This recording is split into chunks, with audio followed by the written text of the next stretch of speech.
We want to know, how do I get abdominal muscles or abs or a six-pack or whatever you want to call it. It is building great abs. I have a different approach than a lot of people have. Standard training was to do sit-ups and crunches. So people come to me and say, how many sit-ups do you do, or how many crunches do you do a day? My answer is none. I don't do those things. I do planks, a lot of them. But basically, my whole concept of training starts with full body movements. Because if you go back to the older days when you had kids who used to play and move and have physical education, we did a lot of what we used to call back then toe to fingernail training. You don't hear that saying very much, but basically you're moving your entire body. That's keeping your core strength, and it's keeping your back strong, and it is helping to develop your abdominal muscles.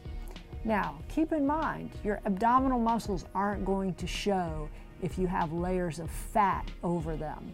We all have abdominal muscles. If we didn't, we'd fall down. We have to have those abdominal muscles to keep us upright and to keep us strong.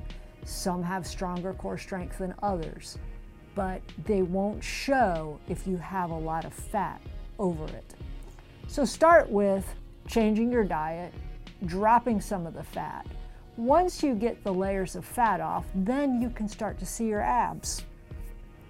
I like to incorporate full body movements into all of my workouts, and some of the full body movements I do is burpees and flipping tires, renegade rows, squats on a Bosu ball, anything, just using my entire body.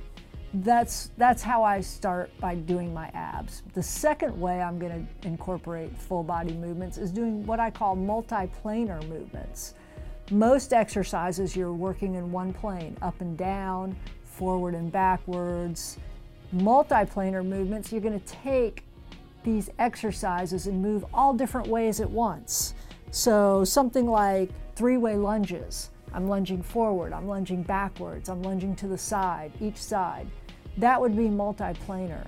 Or I'm doing something with walking planks. I'm walking sideways, walking forward, walking backwards, walking to the other side. So those are multiplanar movements. There's a lot more examples of them. Then people say to me, okay, so you're doing a lot of full body stuff. What about working the abs directly? Well, this is building core strength, and this will show your abs. But if you feel better working your abs directly, then I say planks. A lot of different kinds of planks. I've got about 40 different kinds, maybe even 50 different modifications of planks that I do with my clients. For beginners, we do some of the simpler planks, flat planks, side planks, some of the simpler movements. We do it for less time, maybe 5 to 15 seconds when you're starting. So you do 4 or 5 sets, 5 seconds at a time. That's great, that's awesome. As you get more advanced, you'll do your sets for 60 seconds. I don't ever do planks for longer than 60 seconds. Once I've hit 60 seconds, I stop. Then I just do another set, or I do another type of plank. So we've got our basic plank, and then we have our more advanced planks. And those would be the ones we're gonna do for 60 seconds or 10 repetitions.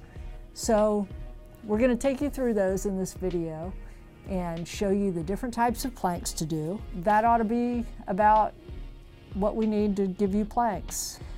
So you ask, how many days a week should I train abs? If you're gonna incorporate the full body movements every time you work out, if you're gonna do just the planks, you can kind of do a couple planks every day.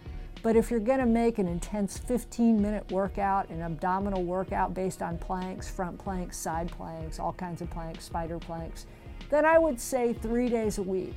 Just like regular abdominal training, 3 days a week, 15 minutes. You'll probably pick about 5 or 6 different exercises, do a few sets, and that ought to give you a nice rounded abdominal workout. But remember, no sit-ups, no crunches. They serve no purpose in the abdominal exercise routine.